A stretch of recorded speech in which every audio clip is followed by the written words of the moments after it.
Shown FM radio हमने tune किया है आपने, और आपके साथ आपकी रेडियो दोस्त आरजे शालिनी जुड़ी हुई है शो एक मुलाकात लेकर। ये खास शो जो है, इसमें हम मिलते हैं ऐसे लोगों से जिनके विचारों में ज्ञान की रोशनी और अनुभव की महक होती है। ऐसे ही मेरे साथ आज रेडियो के स्टूडियो में उपस्थित हुए हैं एक मेहमान, डॉक्टर मुकेश सर, जो शिक्षा के क्षेत्र में एक जाना पहचाना नाम है। तो सबसे पहले सर मैं आपका स्वागत करना चाहूँगी अपने स्टूडियो में। और सर सबसे पहले हम जानना चाहेंगे आपके बारे में थोड़ा सा कि आप शिक्षा के क्षेत्र में कब से हैं और कौन सा विषय पढ़ाते हैं। सर मैं मुख्य रूप से पिछले 25 वर्षों से हिंदी का अध्ययन अध्यापन और हिंदी के प्रचार प्रसार में मेरी विशेष भूमिका रही है। मैं केलनिया विश्वविद्यालय और चौधरी चरण सिंह पोस्ट ग्रेजुएट कॉलेज में अध्ययन अध्यापन का कार्य मैंने किया है। मैं मुख्य रूप से विश्व में हिंदी के प्रचार प्रसार का मेरा मुख्य कार्य है और पिछले 25 वर्षों से यह कार्य मैं करता रहा हूँ। और विदेशों में हिंदी का पठन पाठन कैसे होगा, कौन से पाठ्यक्रम रखे जाएंगे, विदेशी छात्र छात्राएँ हिंदी कैसे सीखेंगे, इसी पर मेरा कार्य पिछले 25 वर्षों से मैं करता रहा हूँ। भारत सरकार के कई परियोजनाओं में मैंने हिंदी शिक्षण का कार्य किया है, हिंदी अध्ययन अध्यापन का कार्य किया है। यही मेरा मुख्य उद्देश्य है जी। बहुत ही अच्छी, बहुत ही ढेर सारी बातों ने बहुत ही अच्छी बातें आपने बताई सर अपने बारे में। और कहते हैं कि एक गुरु जो होता है वो ज्ञान का भंडार होता है, और आपकी इन बातों से ये कहीं ना कहीं प्रमाणित भी हो रहा है। तो आज हम जिस विषय पर यहाँ उपस्थित हुए हैं वो है विश्व पुस्तक और कॉपीराइट दिवस। तो इसके बारे में मैं थोड़ा सा आपसे जानना चाहूँगी कि आपके अनुसार इस दिन का महत्व क्या है। देखिए, जहाँ तक विश्व पुस्तक दिवस के अवसर पर ओमनी रेडियो द्वारा यह जो कार्यक्रम आयोजित है जी, पहली बात तो नवाचार और जो हमारे वैदिक ग्रंथ हैं, वेद, उपनिषद, रामायण, रामचरितमानस, यानी यह केवल हिंदू परंपरा के ही नहीं, जितने भी धार्मिक ग्रंथ, चाहे वो जैन धर्म के हों, चाहे बौद्ध धर्म के हों, चाहे हिंदू धर्म के हों, सभी पुस्तकों को बच्चों के बीच ले जाना चाहिए। उनकी जो शिक्षाएं हैं वो बच्चों के लिए उपदायी और सकारात्मक भाव और विचारों का प्रचार प्रसार करते हैं मन में। और पुस्तक इसीलिए ज़रूरी है, और पुस्तक का ज्ञान इसलिए ज़रूरी है कि आप समाज में अच्छे विचारों का आदान प्रदान कर सकें, आप में नया नवाचार विकसित हो सके, आप एक योग्य और प्रतिष्ठित और सामाजिक व्यक्तित्व के रूप में जाने जाए। पुस्तक का मुख्य उद्देश्य यही है, और पुस्तक पढ़ने का उद्देश्य भी यही है कि हम अपनी सामाजिकता, अपना विचार लोगों को पहुंचा सकें। बिल्कुल सर, बहुत ही अच्छी बात आपने कही। लेकिन आज का जो ये समय चल रहा है, मैं कहना चाहूँगी डिजिटल युग है, तो आप गुरु भी हैं, और इस दौर में इसलिए मैं आपसे जानना चाहूँगी कि किताबों की क्या वही अहमियत बनी हुई है, आपको क्या लग रहा है। जैसा कि विश्व में जो डिजिटलाइजेशन हो रहा है उसका मुख्य उद्देश्य है कि डिजिटल लाइब्रेरियाँ विकसित की जा रही हैं जी। विभिन्न तकनीकी प्रयोगों के द्वारा पुस्तकों का प्रचार प्रसार भी लाइब्रेरी में रखा जा रहा है, उन्हीं के द्वारा लोग पढ़ रहे हैं। लेकिन पुस्तक खरीद के पढ़ना, पुस्तक को पढ़ना और उसके व्याख्याओं का जो संदर्भ है वह, आप मान लेते हैं कि आप कंप्यूटराइज कर लिया है, आपने उसकी एक उचित व्याख्या सॉफ्टवेयर में डाल दी है, लेकिन आप जब पढ़ते हैं तो वो केवल आप उसके विचारों का जो संपूर्ण है वो केवल एक सॉफ्टवेयर में अंकित हो जाता है कि वो उसमें वही भरा हुआ है, वही उसका उत्तर देगा, एआई की तरह। लेकिन जब व्यक्ति पुस्तक पढ़ता है तो उसमें कई विचारों का समावेश अपने आप जहन में चलता रहता है, वो कई तरह से उसके बारे में सोचता है। डिजिटलाइजेशन जरूरी इसलिए है कि वो हमारे पास एक इतिहास के थाती के रूप में स्थापित हो जाता है। जी। लेकिन जब आप पुस्तक पढ़ते हैं तो पुस्तक पढ़ते पढ़ते आपके मन में कई विचार, कई भंगिमाएं स्थापित होती रहती हैं। तो डिजिटलाइजेशन तो जरूरी है, क्योंकि पुस्तक रहेगी तभी व्यक्ति पढ़ेगा। लेकिन पुस्तक खरीद के पढ़ना, पुस्तक को लाइब्रेरी में ले जाकर पढ़ना, उसका जो अहमियत है वो डिजिटाइजेशन से बिल्कुल पृथक है। और मेरा मानना है कि पुस्तक खरीदे और पुस्तक खरीद के पढ़े और फिर उसको अपना विचार व्यक्त करें। जी सर, तो आपने पुस्तक पढ़ने की बात की, तो मैं जानना चाहूँगी कि आज की जो युवा पीढ़ी है, क्या आपको ऐसा लगता है कि उनमें मतलब पुस्तक को पढ़ने की रुचि कम हो रही है? देखिए, पुस्तक की जो रुचि का मामला है, इसमें मैं कहना चाहूँगा कि लेखक भी भागीदारी का एक बड़ा हिस्सा है समाज जी में। बिल्कुल। जैसे आपको मैं बताऊं कि पत्र पत्रिकाएं और पुस्तक, ये दोनों एक दूसरे के समावेशी हैं। लेकिन पुस्तकों की जो रुचि कम हो रही है, उसमें लेखक भी उसके जिम्मेदार हैं। वो उतनी अच्छी उपदेयता नहीं दे पा रहे हैं, वो बच्चों तक वो चीज़ें नहीं पहुंच पा रही है। देखिए, युवा और बाल दोनों में फ़र्क ये है कि आप जो आज का बच्चा है, पहले उसे किताब पढ़ने की आदत डालें। तो आप हमारे ज़माने में चंदा मामा और जो है चाचा चौधरी और साबू और ताऊ जी जैसी जो चंपक जैसी प्रेमचंद जी की कहानियाँ वो तो बहुत बात की बात है। लेकिन ये जो शुरू में पढ़ने की आदत, चाहे वो पुस्तक हो चाहे वो पत्रिका हो, लेकिन पहले पढ़ने की आदत डालनी होगी। तो ये जो गर्मियों में पिता हमारे ला के देते थे कि आप ये पढ़िए, तो उससे क्या होती है, पहले पढ़ने की रुचि पैदा करनी चाहिए। पढ़ने की रुचि के बाद बच्चे को कौन सी चीज़ पढ़नी है, ये जो है गार्जियन डिसाइड करता है। धीरे धीरे जब बच्चों को उसी रुचि के हिसाब से किताबें मिलती हैं, तो वो पढ़ने लगता है। और जो धार्मिक ग्रंथ हैं, जो शिक्षाप्रद निबंध हैं या शिक्षाप्रद कहानियाँ हैं, ये जो हमारे यहाँ लोक भाषाओं का जो स्वरूप रहा है, चाहे वो हमारी दादी रही हों, चाहे मेरी माँ रही हों, जो उन्होंने कहानियाँ हमें सुनाया, उस कहानियों का जो स्वरूप पुस्तकों में आया, बाद में हमने उसे पढ़ा। तो मैं ये सोचता हूँ कि पिछले 40 वर्षों में जो माँ पिता ने हमारे साथ हमारी कहानियों को लोरियों में बताया, आज हम उसका अपने सामने देख रहे हैं, तो वो एक अलग अनुभूति होती है। और वो जो है हरदम ये कह सकते हैं कि हरदम संचार और ऊर्जा बढ़ती है हमारी जीवन। जी जी, आपने दादी नानी और माँ की बात की, तो यहाँ से मैं थोड़ा आपको आपके बचपन में लेकर चलूँगी। यह तो जानूंगी ही कि आपकी पसंदीदा पुस्तक कौन सी थी, साथ ही यह भी जानूंगी कि कोई ऐसी छोटी सी कहानी जो आपको याद आ रहा हो, आपकी दादी ने सुनाया हो या फिर माँ ने सुनाया हो आपको, वो ज़रूर। एक्चुअली क्या है कि मैंने अपनी दादी को तो देखा नहीं, मेरी माँ ने जो मुझे पहली कहानी या कह सकते हैं कि मेरी माँ जो है यहीं बस्ती शहर के एक गांव नगर के पास पड़ता है, सीतारामपुर की रहने वाली थी। उसने जो है पढ़ी लिखी तो नहीं थी, लेकिन जीवन का बड़ा अनुभव था, समाज का अनुभव था। तो वो बराबर मुझसे कहती थी कि जो पढ़ता लिखता है, जो पुस्तक पढ़ता है और पुस्तक पढ़ता है पुस्तक में क्या है, उसकी जो परिकल्पना है और वो पुस्तक के माध्यम से अपने जीवन में जैसा उतारना चाहता है, वह वैसे ही बनता है। इसलिए पुस्तक पढ़ना चाहिए। और आज विश्व पुस्तक की जो चर्चा हम इस ओमनी रेडियो के माध्यम से कर रहे हैं, वो इस अर्थ में विशेष है कि ऐसे कार्यक्रम आप द्वारा आयोजित हो रहे हैं। जी सर, मैं देख रही हूँ मम्मी को, मतलब माँ को याद करके आप इमोशनल हो रहे हैं। यादें ही ऐसी होती हैं जो हमारे जहन में बसी हुई होती हैं। और नो डाउट ये शिक्षा जो माँ की थी, तभी आज आप इस जगह पर हैं कि इतने सारे बच्चों को, विद्यार्थियों को आप शिक्षित कर पा रहे हैं।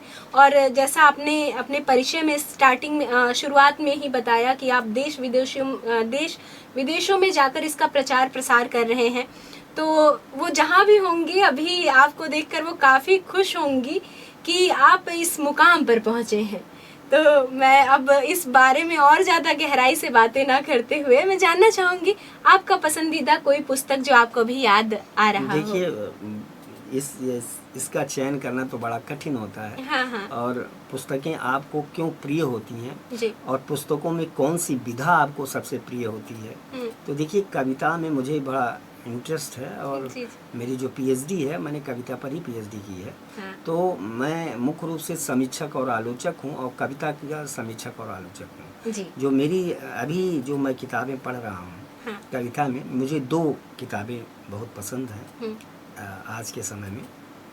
एक किताब है कविता की, प्रवासी साहित्यकार हैं डॉक्टर सुरेश पांडे जी। वो पिछले 40 वर्षों से स्वीडन देश में रहते हैं जी, और उनका एक काव्य संग्रह आया है, मुस्कुराता रूप तेरा। और उसे किताब महल वालों ने छापा है। वो कविताएं इतनी, मैं चाहती हूँ कुछ लाइनें।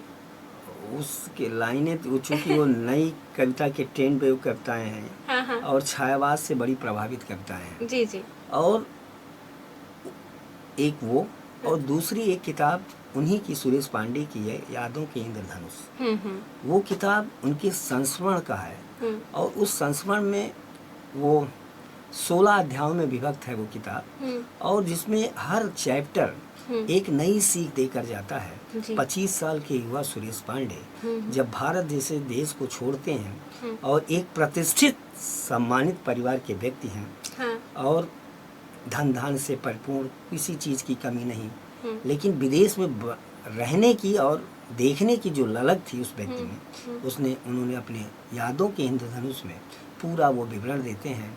और 40 वर्षों से ब्रिटेन में रहने के बावजूद भारत के प्रति उनका जो स्नेह है वह देखते ही बनता है। एक हृदय है वो भारत जननी की तरह वह हिंदी से भी उतना ही प्रेम करते हैं। स्वीडिश, अंग्रेजी, हिंदी तीनों जानते हैं, लेकिन हिंदी में पठन पाठन उनका विशेष है। और प्रवासी साहित्य जो आजकल हिंदी साहित्य में चल रहा है उसमें वो विशेष स्थान रखते हैं, या कह सकते हैं कि प्रथम पंक्ति के रचनाकार हैं। और उसी प्रकार एक किताब है जयप्रकाश पांडे सर की, जी, जो संघ लोक सेवा आयोग के अपर सचिव पद पर कार्यरत हैं।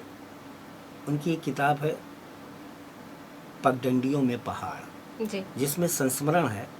ये 2 किताबें मुझे बहुत बेहद पसंद हैं और इन्हीं पर अभी काम भी चल रहा है। अभी उत्तर प्रदेश राशि टंडन ओपन यूनिवर्सिटी के अंतर्गत शिवहर्ष किसान पीजी कॉलेज में उनका शोध भी जमा हुआ है मेरे शोध निर्देशन में। जी, जी, तो मैं ये कर रहा हूँ, मुझे 2 किताबें पगडंडियों में पहाड़ और सुरेश पांडे की मुस्कुराता रूप तेरा मुझे बेहद पसंद है और मैं बराबर पढ़ता रहता हूँ।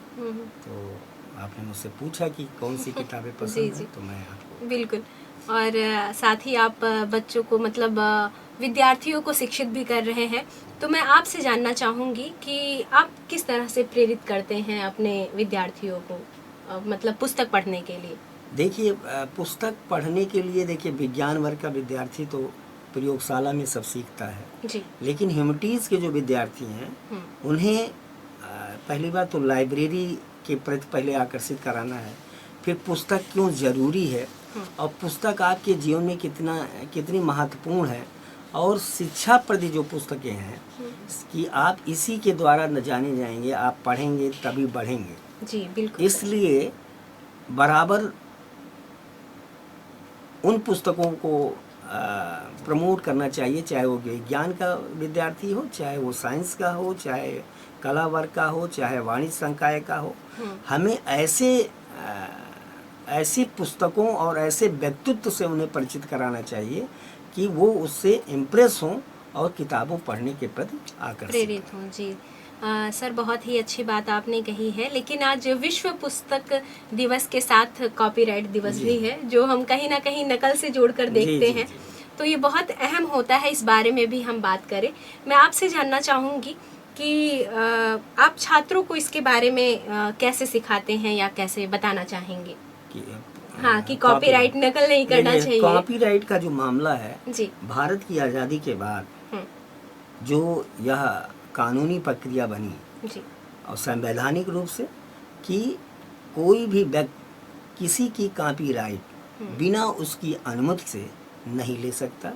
दूसरी बात, आप देखते होंगे पुस्तकों पर भी लिखा रहता है कि आप किसी की किताब का उसकी बिना अनुमति से न उसकी फोटो कॉपी कर सकते हैं, न उसकी लाइनों को अपने किसी भी लेख में या किसी भी कार्य में तभी अगर यूज बिना उसके अनुमति से करते हैं तो उसका रेफरेंस आपको देना होगा कि मैंने इनकी इस किताब के इस पेज से इस खंड का ये संस्करण और इस पेज से लिया है। तो अब वो कॉपीराइट की श्रेणी में नहीं आता।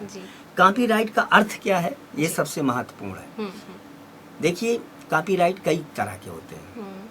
संगीत का कॉपीराइट अलग है, पुस्तक का अलग है, एक्टिंग का अलग है, विज्ञापन का अलग है, और बहुत तरह से कॉपीराइट इस तरह के हैं। भारत सरकार ने 1957 अधिनियम के धारा 72 में इसका उल्लेख करते हुए कहा है कि आप अब तो बहुत से कॉपीराइटों में शोध गंगा जैसे कॉपीराइट, आप शोध गंगा जैसे साइट्स आ गए हैं कि आप जैसे ही, मैं उसका विशेषज्ञ रहा हूँ। जब मैं दक्षिण भारत हिंदी प्रचार सभा में डिप्टी रजिस्ट्रार था तो हमारे सभा में जो पीएचडी जमा होती थी तो हम लोगों ने लिख के दिया था कि कोई भी शोधार्थी किसी भी पुस्तक या किसी भी शोध का 10% ही कॉपीराइट ले सकता है। अगर 11वां लेता है तो उसकी रिजेक्ट कर दी जाएगी। तो अब बहुत से साइट्स आ गए हैं, बहुत से अधिनियम आ गए हैं कि आप किसी का कॉपीराइट ले नहीं सकते हैं। जैसे टोन में भी लोग जो टोन लेते हैं वो भी कॉपीराइट में आता है। जैसे आपने देखा होगा चाणक्य सीरियल है एक, जी जी, चंद्र प्रकाश द्विवेदी ने उसको, उसमें एक गाना था, हम करे राष्ट्र आराधन तन मन धन जीवन से। वो गाना प्रोफेसर विश्वनाथ शुक्ल का लिखा गाना था। वो अलीगढ़ मुस्लिम विश्वविद्यालय के विभागाध्यक्ष थे और मेरे फूफा भी लिखते थे वो। तो चंद्र प्रकाश द्विवेदी ने बिना अनुमति के वो उसमें उन्होंने ऐड कर दिया और बाद में उस पर बड़ी बहसें हुई। तो सौभाग्य से वो जो गाना उन्होंने उसको कॉपीराइट में लिया था, विश्वनाथ शुक्ल जी ने बहुत जमाने पहले किसी पत्रिका में छपा था, उससे यह प्रमाणित हुआ कि ये इनकी कृति है। जी जी, तब जाके वो कुछ मामला फिर समझौते में आया। फिर वो इसी तरह के कॉपीराइट्स बहुत होते रहते हैं। और कॉपीराइट्स में ये ध्यान रखने की ज़रूरत है कि भाषाई स्तर पर कॉपीराइट्स बहुत मायने रखते हैं जी। साहित्य में देखते हैं आप कि कोई किसी की कहानी का ट्रांसलेशन उसमें बहुत महत्वपूर्ण है। हाँ। एक आप ट्रांसलेशन भी आप बिना अनुमति से नहीं ले सकते हैं। बिना अनुमति के कि आप हमारी कविता का ट्रांसलेशन ले रहे हैं तो आप एक पूरा वो स्टाम्प आएगा, उस पर लिखा जाएगा कि हमारी ने हम इनको दे रहे हैं और उसकी पूरी वैधानिक संवैधानिक रूप से उसे आप कर सकते हैं।